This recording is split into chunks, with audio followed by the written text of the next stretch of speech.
Partiti, qualcuno prima, qualcuno dopo, ma tutti intanto a lanciarsi sul percorso per loro 600 metri. Le maglie rosse dell'Atletica Tione.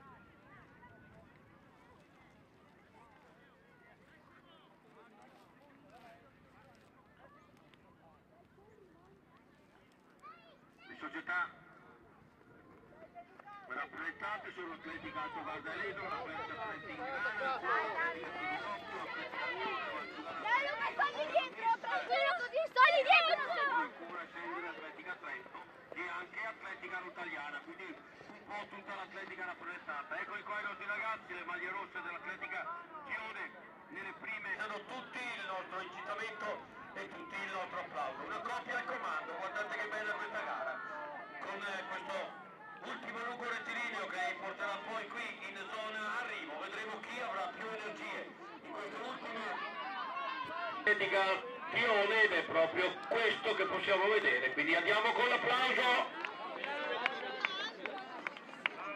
per loro e per tutti gli atleti che stanno arrivando, ancora Tione e poi via via, come si ricordavano, i vari atleti, Altogarda, Quercia Trentigana, Team Loppio, Valsugana Trentino, Cermis, Trilacum, Rotaliana e Atletica Trento. Eccoli, fino al traguardo!